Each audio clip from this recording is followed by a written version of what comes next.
Hi, I'm Peggy Farron. Thanks for joining us on the Understand Photography Show. Today we're going to talk about vision. And before you left brain people turn this off, we are going to give you some concrete things to do. Kevin Holliday has been a guest on the Understand Photography in the past. He was on episode 164 talking about minimalism in photography. So that was a really good show. So we invited him back. Please remember the Understand Photography Show is first a podcast, and then we'll put the little behind the scenes video on YouTube and on Facebook in case that's the way you prefer to look at things. But in order to see the guests' pictures, you have to go to our show notes or the guest's website. So our website is understandphotography.com. Check it out. We got all kinds of things that might be interesting. We've got hundreds of articles. We've got a really good search feature on our website if you want to learn how to, change the aperture on your Canon Rebel. Just try it, search and see if it shows up. I think that one's in there. We've got a lot of how-to, a lot of inspirational articles. We've got a Tuesday photo tip every week that's a very short video. We've got the shows, all of our past podcasts and YouTube, the Understand Photography Show. Everything is there on the website. So understandphotography.com. Check it out. And of course, always check out our online classes and our trips that we have coming up. So welcome, Kevin. Hi, Peggy. Thanks so much for having me back on the show. How are you? I'm great. Thank you. Thank you Wonderful. for agreeing to be back on the show. Your show was such a big hit. We talked last time about minimalism. Right. And you started touching on vision. So we're going to talk about vision today. But first, give the audience just a very brief introduction of yourself. Sure. Hi. I started my photography when I was in my teens, really, and took a kind of a brief hiatus, I guess, away from photography for 15 years or so when I was doing graphic design work. And so graphic design has been really a driving force in my photography now than what it used to be when I was photographing through college and that kind of stuff. Lived in Denver for the past 19 years, and my wife and I are now down in Charleston, South Carolina at the coast, which is wonderful to be around a bunch of water for a long exposure photographer and clouds that like to move fast. And there's a lot of inspiration here. I fully embrace the digital world now, but I did get my roots in film photography. Awesome. And your main job, excuse me. Sure. Is you're a fine art photographer. Your goal is to sell your artwork. That's right. Yep. Okay. My goal is right now, my number one goal is to build myself as an artist and build that brand. I am selling work, and that is the absolute end goal, of course, is to sell work and be represented in galleries or have my own gallery, that kind of thing. But it's all fine art work that I'm doing, all black and white, a lot of long exposure work. I'm not doing any photography for hire, no weddings, no portraits, none of that kind of stuff, just all art. That's awesome. Yeah. That's the dream, living the dream. Except living the dream is hard in the beginning, isn't it? It is very hard. Yeah, it's very hard, I'm not gonna lie. So, all right, so let's get right into it. So, sure. What do you think the difference between a photograph and an image is? You're talking about artwork as opposed to just, documenting something, right? That's right. Yeah. Well, it's a difficult vision. What we're going to get into today, which is vision, is a difficult subject to talk about because you can't put your hands on it. It's not tangible. It's teachable, but not the way that you can teach Photoshop and these types of things. It's trying to teach creativity. When we talk about a photograph, well, let me back up. So vision and anything that has to do with art has to do with the artist. I think the fine art has to do with the artist. And a photograph, to me, the word itself is very closely related to reality. So a photograph is typically reality, whereas an image is based on something, typically vision that's coming from the artist. So I will refer to my own works many times as images or imagery because I'm removing the connection to reality. by saying, Okay. by using that terminology. Okay. Yeah. That makes sense. I like it. Mhm. I like it. And what you say and how you say things is really important to building your brand and your image as well. Agreed. So that's awesome. So I don't know, let's go into it. Explain, what do Sure. you mean by vision? Yeah. So vision is based on an inner feeling or emotion, roughly. There's really not a good definition that I found anywhere that has to do with what vision is as it relates to art. But so I've kind of come up with my own definition, and I feel that it's an outward representation of an inner emotion or feeling. Okay. And so what we're doing with photography when we're creating with vision is expressive photography, I like to call it, or contemplative photography. So we see something in the scene, it's represented to us. Let's take landscapes, for example. And we look at it, and most of the time we will just capture it and be content, right? And that's representational photography. Okay. General landscape photography. Whereas when we create with vision, we're contemplating on what the scene is, but what it can be, what we can make it into. And we do that with a variety of techniques in camera, in the field, and then we, most importantly, do a lot of things to the imagery and post-production to transition from a photograph to an image. So can you walk me through one of your pictures that, from the time you did the research to take the picture on, like, where were you going to take the picture? And then when you looked at the scene, how did you visualize it? And then what did you do with your camera settings? Can you walk us through like that? Sure. Yeah, absolutely. So many times for me, people will ask all the time, well, do you go out with vision already? Do you already have the vision? I'm like, well, many times I do, many times I don't. But let's take a series of mine titled Elevated Illusions, which is of bridges and overpasses, highway bridges and overpasses. Okay. I've been driving under them my entire life, right? I grew up in Atlanta, big city, and then I lived in Denver. And when I travel, it's to big cities like Houston or Dallas, Chicago, LA. Bridges and overpasses have always intrigued me, and especially as a graphic designer, because they are so dynamic. The shapes and patterns that they form are evolving as you're approaching and leaving them, right? They're constantly moving. And so I had this vision in my head. I wanted to portray this world, this comic book world, if you will, think Gotham, of these bridges and overpasses that are just, kind of almost in desolation and ruin, if you will. So I didn't want any ground to be showing, or very little, if at all, and a very ethereal sky created by long exposure techniques with the cloud movement, but desolate of any traffic or people or anything like that. So very ethereal and almost Gotham-like. So I would go out and scout these locations, and then when the sky is set up right, I would go back and make the capture, and then process the light on the bridges to be very unique, if you will, and with a variety of Photoshop techniques and that kind of thing. But the vision of it is to build a world that doesn't exist. Completely different than what we would see with the naked eye when we're out there in the field. All right, I get it. That's such a good example, because it's so hard to talk about vision, and you just put it into concrete terms for us because I can visualize your series, even though I don't think I've ever seen it. Yeah, you'll have to, and those listening will have to please check out on my website under the architecture section, the Elevated Illusions series of bridges. And I think you'll see that not only is the lighting very unique, which is handled in post-production, and that's a topic for another day.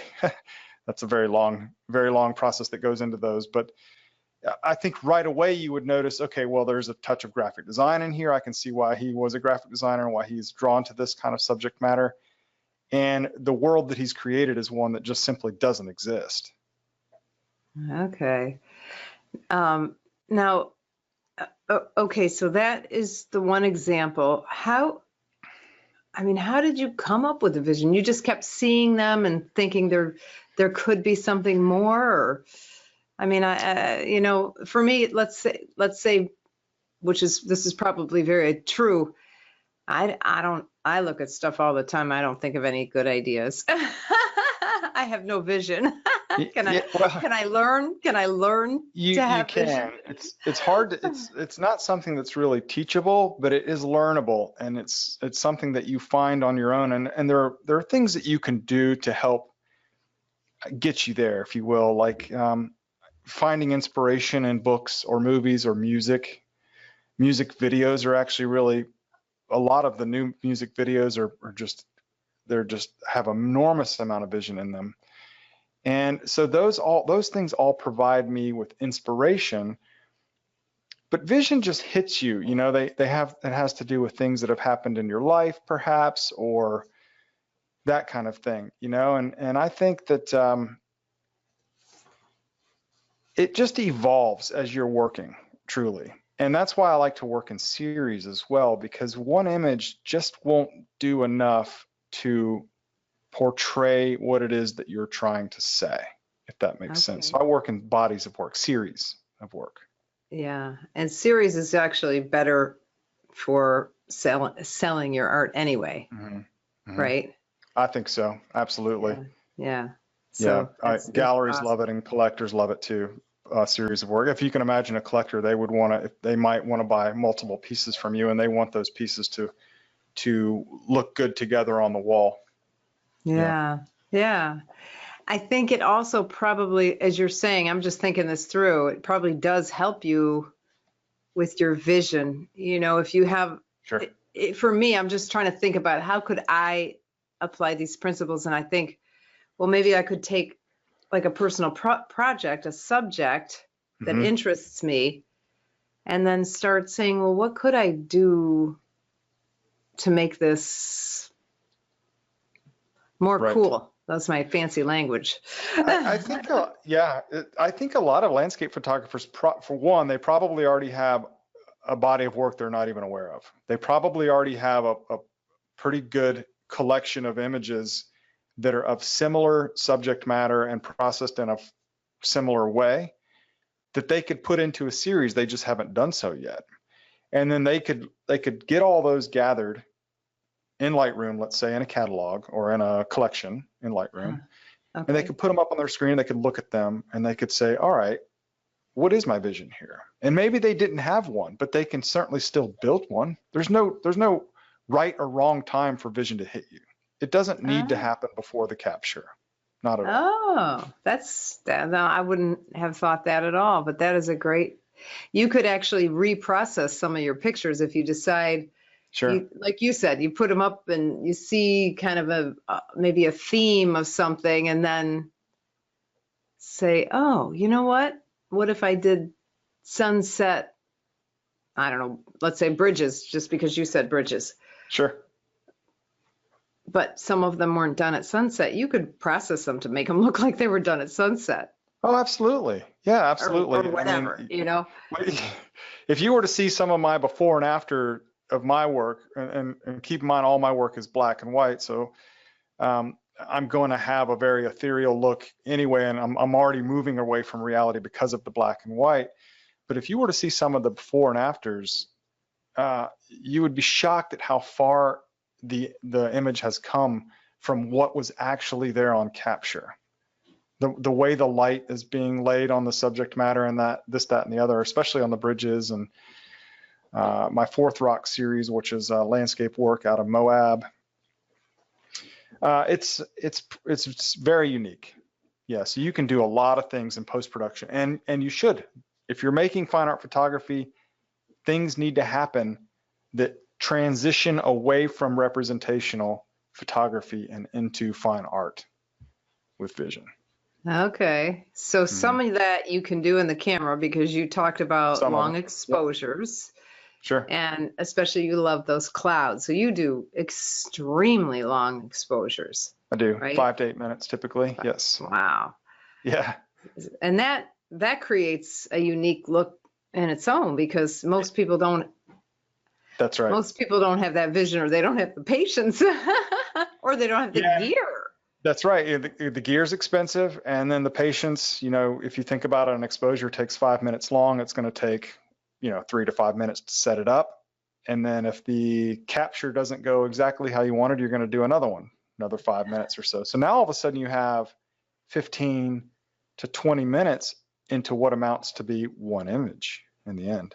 Yeah, it takes a lot of So patience. it's a lot of commitment. And then you're using neutral density filters.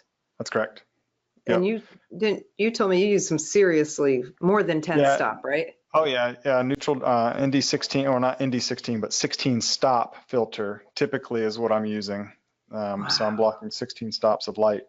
And people will ask me, photographers have asked me all the time, why are you doing long exposure? Is it because you like the way it looks? And I say, well, yes, that's why I started to do long exposure in the beginning, because it just has a cool aesthetic.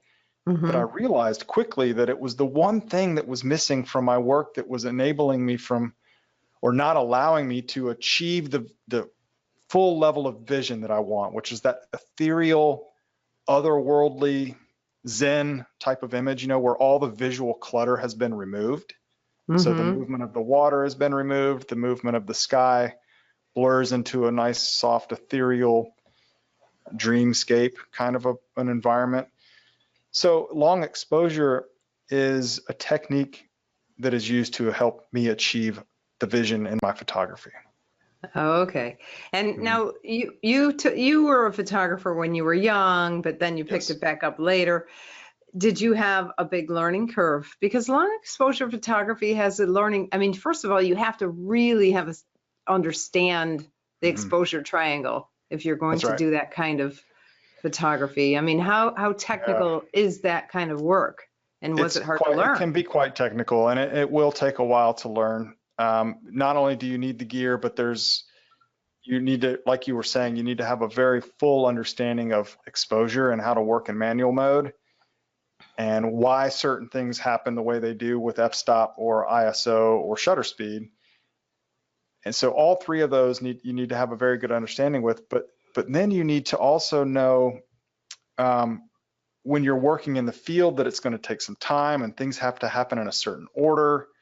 The filters have to go on after you focused and all these types of things. And if you're fumbling around with any of that, it can get in the way of your creative vision. And so there's a point where we need to be technically proficient with our camera gear in the field so that our creativity can flow. So you might ask, do we have to be good? Do we have to know this, that, and the other? Do you have to be a master at photography? No, you don't. But you do need to be proficient at certain things at certain times in your path along your path to creativity. You need to be proficient in certain things so that your creativity can flow. And, I can't pass up that opportunity to talk about my class called the 4 Weeks to Proficiency in Photography. Oh, good. Because it is an online interactive class. The very first class is how to shoot in the manual mode and understand the exposure triangle, what's happening, metering, that kind of stuff is in the very first class. And then we build from there, because if you don't understand that, everything is hard. If you understand that, everything starts making sense and becoming easier. And the long exposure photography, you could probably do it in some other, I don't know, maybe not at the level you're doing it, but you could have long exposures using aperture priority or shutter priority. Sure. But you're not going to get the same results as you will in manual. And if you don't understand what's going on, then using an automatic setting is a bad idea, because you're just going to get what the automatic setting gives you. That's right. So, and I so agree with you. That's why my class is just technical stuff. It is, there's composition in there, but we talk about the rules of composition, because once you have that foundation, your creativity just can go through the roof, because you're not sitting there thinking about, which f-stop should I, and I wrote a blog article about the one time I photographed sports, because I've only done it one time ever. Not yet.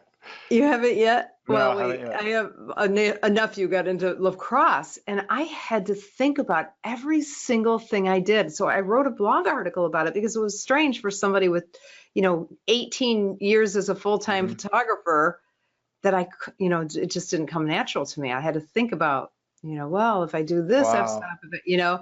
So anyway, I went off on a tangent. That's okay. No, I Let's like get it. back to you.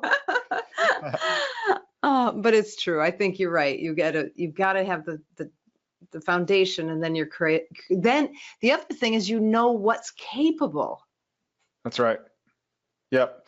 Once you learn to be proficient with your camera, and then you can start learning what you can do in Photoshop or Lightroom or whatever your post-processing platform might be, and your skills evolve there. Then, because your skills are getting better in post, you're like, well, I want to try something new in the field next time. And so you go out in the field and you try something a little new, knowing what you're going to then do in post-processing with it. So you're pre-visualizing, which is different than vision, by the way. You're pre-visualizing the aesthetic of the outcome of the photograph before you make the capture, because you know what you're going to do in post-processing with it. So all these things evolve over time, and that allows your vision to keep growing, the creativity to keep moving forward. But once things start becoming more and more proficient in each of those locations, then the creativity can really blossom. I love that. Okay, so what is the difference between pre-visualization and vision? Yeah. So pre-visualization is something we would hear. Ansel Adams talked about it a lot, but what it is it's imagining what the end result will look like. So what the final photograph, once it's processed, what it will physically look like. That's what pre-visualization is. So how the light, the burning and dodging, how all that's going to come together in the end, the spot removals, if you're going to be doing anything, or if you're going to remove a lawn chair or something in a scene, all that stuff is part of pre-visualization. Vision, on the other hand, has to do with emotions and has to do with the artist, the storytelling aspect, all of those types of things. So they're two completely different things, even though the terminology is somewhat close. Okay. Yeah. So what are some questions you could ask yourself? I'm just thinking out loud. If you want to start creating a vision, you just said a couple things that made me think, well, I could ask myself those questions. What story can I tell here? Mm-hmm. That would be a good question to get your brain thinking that way. Right. Maybe. And yeah, it is. And I think I think a lot of people get frustrated because when they're in the field and they want to work with vision and they want to be able to tell a story, they become frustrated because they're forcing it. And I think that it's a really good idea to allow yourself some downtime, that time when you're not even really thinking about it, but your subconscious is still mulling it over, what that is that you see. This is part of the reason that I scout my locations, or try to scout my locations ahead of time, not only so I can get the X marks the spot where the best angle is that I'm photographing, say the bridges, for example, but also I'm scouting without gear. And so when I leave that location, I know the angles that I want that will make an aesthetically good composition. Uh-huh. And then when I leave that location, my mind is still working on it. My subconscious is still mulling it over, and vision is happening while that's going on. And so all of a sudden, the stories will evolve, and what it is that I want to say about this subject matter will start to come together, and then I'm like, aha. And you have an aha moment. But you can't force it. It has to come to you on its own terms. Okay. All right. And what I'd also like to say on the scouting front, when I go back to make the photograph, let's talk about the bridges again, for example. I'll wait for the skies to set up on a day that they need to set up properly. And when they do, I'll go back to the X marks the spot to make the capture.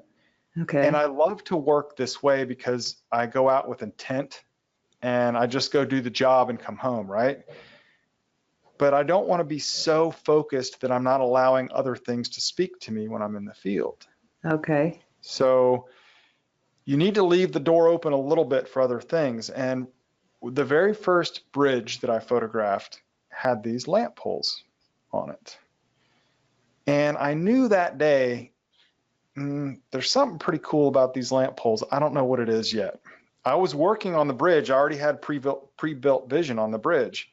But the lamp poles, I'm like, something is there, but I don't know what it is, but I better capture one, and hopefully it will hit me later. And it did. And it was when I was processing that one street lamp, also captured with long exposure. And all it is, by the way, and for those of you that are watching me, you can probably see two of them behind me right now. It's from a series titled Guiding Light. It's on my website. And I realized when I was processing this image, I know exactly what it was. So many years ago, I was pulling through and coming out of one of the darkest times in my life, really. And I realized, you know what? We all go through pretty tough times. All of us do. And some may be as tough as what I was going through. Some may not be, whatever. It doesn't matter. But and times change. Things happen in our lives. They move in a direction we don't want them to. And that's represented by the movement of the sky in the background. But we also, all of us, have something in our lives that's a constant that we can count on. Okay. Whether that be a deity or a spouse or your family member or your trusty Chuck Taylor tennis shoes, whatever. But we all have that guiding light. And I'm like, that's it. This lamp pole is not a lamp pole. It's a metaphor, nothing more. It's just a metaphor. And so I have built a full series out of that metaphor. Okay. Yeah. Now, are they creative? Do you go around looking for creative streetlights? Or are they just regular old streetlights? There are beautiful street lamps everywhere. And I found myself seeking them out in the beginning. And now I just allow them to, when I see one, I'll mark it down on my scouting notes and go back when the sky is set up right and make the capture. But there are beautiful lamp poles everywhere. Okay. And it's just a super minimal type of series. And, some will have 2 lamps on them. Some will have multitude of lamps on them. Some look like a cross. Some look like a shepherd's hook, whatever. But they're all just very minimal images. That sounds cool. Tell us another story. Tell us another series in your vision. Because I think, to me, hearing the concrete examples is helping more than anything. I think probably, yeah, the stories behind them, sure. We talked about Fourth Rock last time, but for those that didn't hear that, I'll mention that series again, and that has to do with one time I was driving back through Utah, coming back home from California. I was driving back to Denver, and I'd never been to Utah before, and if you haven't been, make sure you go. It's amazing. But I remember thinking to myself how Martian that landscape is, and I said to myself, if I ever get back here to photograph anywhere in Utah, I know exactly how I want to represent it. I want to represent it to look like what Mars would look like, way in the future when mankind has somehow gotten there and terraformed the planet. Now we have this scraggly plant life growing and weird light and this weird atmosphere above our heads. And so I knew that that's how I wanted to photograph areas around Moab, Arches, and Canyonlands and those locations, and represent it to look like Mars, essentially, in black and white, of course. Of course. With this bizarre lighting, yeah. And I titled it Fourth Rock, Fourth Planet from Our Sun. And you do your lighting in Photoshop, not in the field? Right. Well, you have to do some lighting in the field, but sure. How do you do your lighting? It's unique. So what I will do is I'll do several black and white conversions in Photoshop or in Nik Silver Effects, and I'll do a high key version, a low key version, a neutral version, etc. And then those layers, what I will call my exposure layers, I will mask in. So I'll have a working layer that I'll typically start with a low key conversion as my working layer, and then add light to that low key version. So I'll take the overexposed layer and I'll just kind of mask in certain areas of where I want to place light. And I try to keep it somewhat natural, but also surrealistic at the same time. So you use a impossible. soft brush and, Yep. Soft feathered brush or gradient. You can also do gradient masking on selections, that kind of thing. okay, Yep. okay. And you direct the light. So you like, I know the audience who's listening can't Mhm. see, but it looks like you have a beam of light in one of those pictures behind you. Was Right. that beam That like that is at all? Or no, did that's you put actually that in? that beam of light. It's actually not the light at all. I think it's the one, yeah, here over Yeah, my left shoulder, right? yeah, So that's correct. actually that's the cloud movement Oh, of the wow. that's the That's cloud really moving cool behind from the street here. lamp. Yep. Of course, I don't Yeah. have my glasses on. Yeah, sure. So that's the cloud movement. That's all the street lamps have very ethereal sky movement in behind them. So that's Okay, as you're seeing. okay, okay. Did you put the light in the street lights or were the I lights did on? midday. They were all captured in the middle of the day These were because I all have to. captured midday and Yep. they look like they're the middle of the night. I have to be able to see the skies because that's the sky movement is paramount to make the vision come through. That's Okay, paramount to the story of the movement of time, the passage of time in our lives, things changing. That has to be there in order for the vision to come through. So okay. I have to be able to see that sky movement, which means they have to be captured in the middle of the day. And then I have to turn the street lamp on just to make it look good. Yeah. So that happens in post-production. Yeah. Wow, that's pretty impressive. I mean, Thank because you. that's a very small, specific, I was visualizing, Mhm. when you're saying lighting, I was visualizing soft brush, feathered brush, soft stroking, but this is a little tiny street light. Just yeah, like a pinpoint So almost. Sure. do you do a selection to do that, I or do you a just are selection good edge. at? Yep. Okay. Wow. Exactly. Wow. All right. What else? What else? Um, I wanted it. Well, we kind of talked about the fact that vision doesn't have to happen ahead of time, and Okay. that was with the street lamp part. And I think that's in the beginning, and then of course now the vision is there. It's established on the street lamp. So now I can work forward. Now I can go out and just when I see a street lamp, I can just add it to that series. Obviously Right. now the vision is established, pre-established vision, if you will. But I think it doesn't really matter when the vision does happen, just so long as it does at some point. You'll have an aha moment. It will come to you. If you allow yourself to not force it, just allow things to happen and evolve, allow your subconscious to work. But I think it's important that we allow ourselves to daydream every day. Just give yourself times to daydream. We don't do enough of that, I don't think. People don't do that enough of that. Okay. So you're talking to somebody who's a little bit I lean a little bit left in my brain. Okay.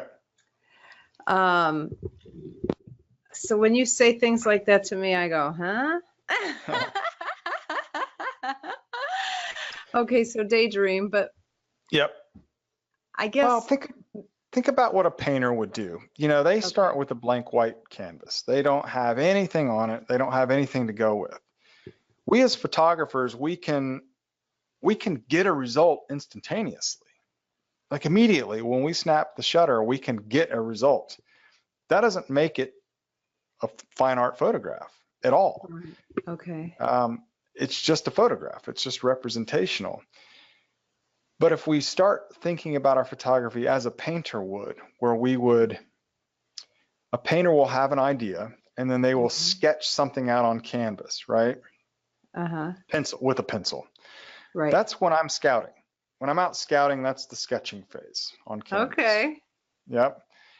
And then, they'll put the initial level of paint down. That's kind of like that's the capturing process for photography. okay, That okay, initial paint is kind of the capturing process.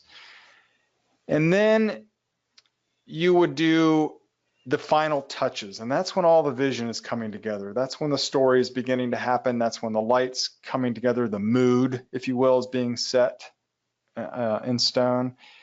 And that's the part that takes time, and it should take time because that's when you are becoming one with your photograph during that time, that okay. phase. Yeah. So in the editing is when you're really, Yeah. It is. you feel like you're putting more of the emotion in during the That's right. editing Yep. than any other time. Absolutely. That's really when it's becoming more of a part of you. And a lot of photographers that have never done this type of photography really drag their feet here. They don't want to put in that level of effort. Why should I put in, hours upon hours worth of effort, or even why should I put in 30 minutes worth of effort when I captured and had a result in 1/500th of a second? Why does the rest of the process take so much time? Well, because it should. Because that's when the emotion happens. That's when everything gets built and brought together. How much time do you spend on each? Do you have an average time? Because I'm sure some you spend hours, some you spend minutes, maybe. I don't know. No, none of them are as quick as minutes. Even my seascape imagery, which is pretty quick, still takes probably an hour and a half to 2 hours at least, I would say, on one of those. And then some of my architecture work, my bridges especially, they'll take upwards of anywhere from 20 to even 40 hours. And that's all most? selections. I'm sorry, what? A lot of that time is spent making the selections in Photoshop so that when I'm controlling the light, it's really specific to each surface of the building or bridge. Yeah. Could you light this stuff? I mean, without doing it in post? No, it's all too big. I mean, it's like with landscape photography, you can't add a second light to landscape photography. It's too big. Okay. It's not possible to do that. Yeah. But you don't bracket your shots you do it all in Photoshop where you I will bracket a different layer and darken a different layer and blend. Right. If I'm in a really tricky lighting situation, I might bracket, but the dynamic range is so good in our cameras this day and age. I don't feel the need to bracket too often. I'm not pushing the light that far. And if the audience isn't clear what I'm talking about with bracketing, basically taking different exposures. So you would take an overexposed picture and an underexposed picture, let's say. Right. And then blending them together later. But he's doing it in Photoshop. That's right. You're doing the same thing, just in Photoshop. Same thing. Yeah, it's essentially the same thing. You're right. You're taking a raw file. You shoot in RAW, right? Mm-hmm. Yep. Yeah, so you're taking a raw file. Do you open it twice? Is that what you do? I do sometimes do that. So what you're saying is kind of double processing the image, the raw image, and then so you would push the sliders in Lightroom to get a very underexposed image, and then export that to Photoshop, and then push the sliders in Lightroom to get a very overexposed image, and then take that to Photoshop. That's what you mean, double processing? Yeah. Yes. If it's a really tricky image and I know I'm going to be doing some extensive ends of the spectrum, then I might do that, sure. But typically I don't need to do that. I'm not pushing that far. No, okay. But one of the reasons I don't bracket in the field, if you feel that you need to bracket in the field, then go ahead and do so. But I'm capturing long exposures. So, for me to bracket, it's, it's the difference between, one capture that's going to take me 5 minutes to then one that's going to take me potentially 15, 17 and a half minutes total time, capture time. Okay. Yeah, I get it. Yeah. You're right. And then the clouds would be different anyway. Exactly. Yep. So everything would that'd be hard to merge. Yeah. Because there's movement. I didn't think it through. That's okay. That's okay. It's a technique that a lot of people don't do. So, I totally get it. Now, when you're processing the pictures, is there something you do to get like in the zone where you are going to see this vision, or is it just you just have a?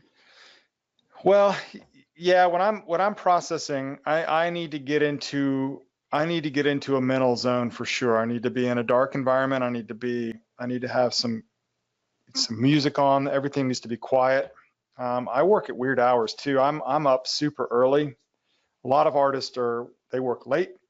And that's fine too. Whatever works for you. I find myself to be most creative at, excuse me, at 4 a.m., believe it or not. So I love getting up super early and working. I know that's unusual, but yeah, it's a mindset, and I need to get myself into a mindset in order to be able to work in Photoshop, excuse me, with the vision that I want to bring forth. Okay. So do you think that you can have straight out of camera photographs that are art if you, I think or there's do you nothing really? wrong with photography being straight out of camera. Okay. But I don't necessarily, I wouldn't call it art or fine. I certainly wouldn't call it fine art, because just because it's coming straight out of camera, I don't think it has enough to do with the maker. And then some makers may argue that, and they say, well, I went to certain locations and I did this, that, and the other in camera. I still beg to differ that it's not enough to be considered fine art.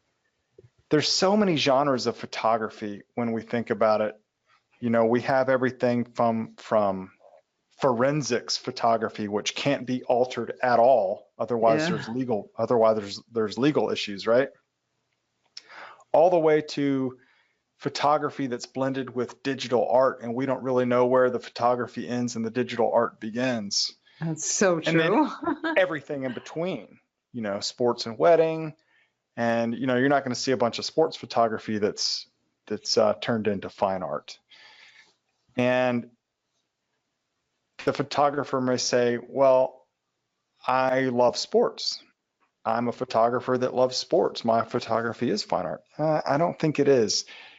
Just because you love sports doesn't necessarily make the photography fine art photography.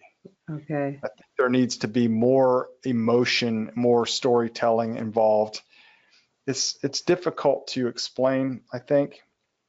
But this is the reason also that that a lot of art galleries, not photography art galleries, but just art galleries in general, have you ever noticed that a lot of them don't really like photography as a fine art?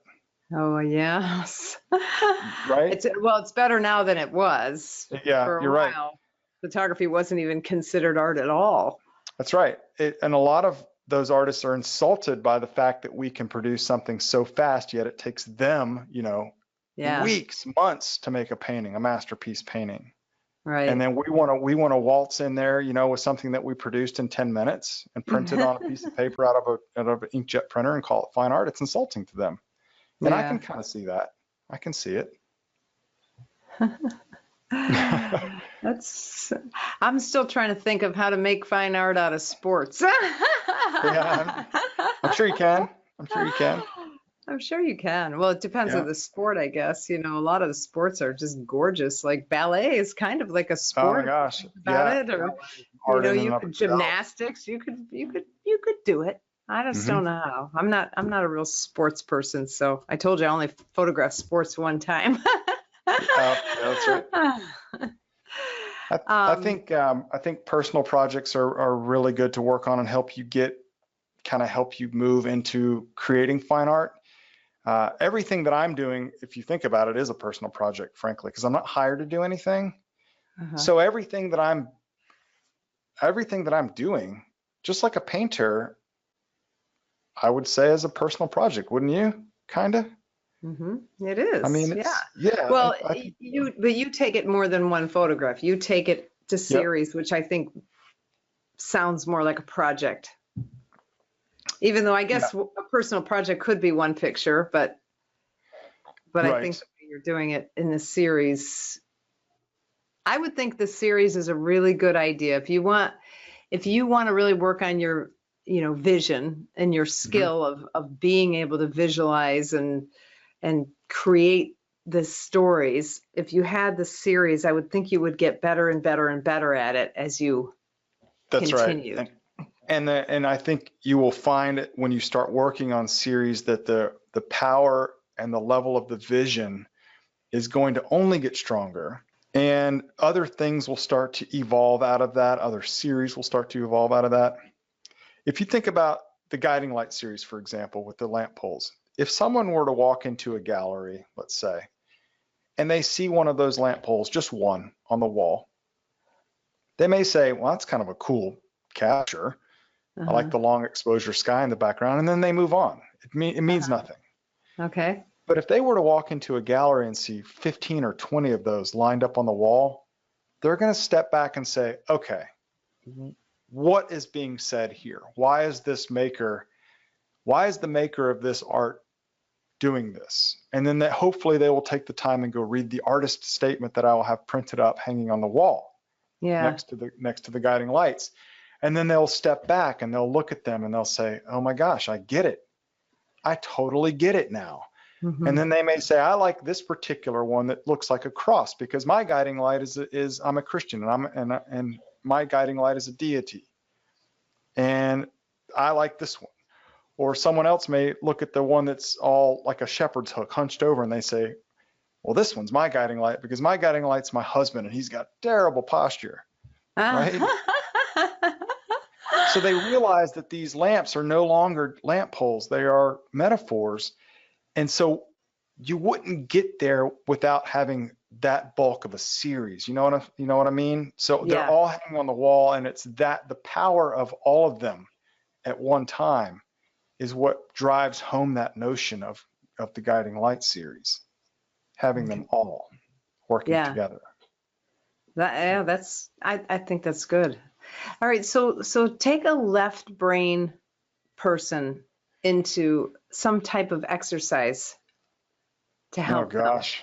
I know. Yeah, that's tough. I probably should have warned you before I came up with these questions. But I mean, it is, left brain people need concrete things to do. I believe that anyone can be taught creativity. You just I think so too. But some people need it taught to them in a different way. Right.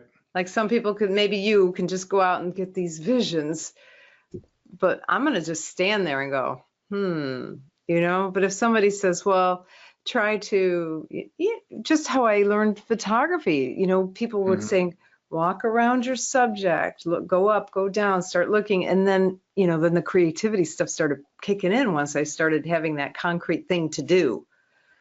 Yeah. And I think when it comes to photography, I almost feel like if we capture too much, it can be detrimental to our creativity, because what ends up happening is we get home and we take all these captures and we load them into Lightroom, and then we have to cull them. We have to go through them. Okay, which ones do we want to process? And then it becomes overwhelming. Where do you start? What if you know you're going to take one image out of 800 that you've captured last week, and you just need to take one and process it to be a fine art photograph? Where do you start? It's difficult. So my encouragement is to allow yourself the time in the field to contemplate and think, but don't necessarily make a ton of captures. Just be in the field and enjoy the moment. And if you come home with nothing, so be it. You got into photography. If you're a landscape photographer, you got into photography because you love being in the environment. Yeah, that's true. And so just enjoy the environment, and hopefully things will speak to you. Journaling is a really good thing to do as well. Writing, daily writing. And if you've ever read the book, The Artist Way, if you haven't, it's a really good book it's old, actually. It was written a long time ago. Yeah. But it's a good book that actually helps get you in the mindset of, especially, and they harp on journaling, daily journaling.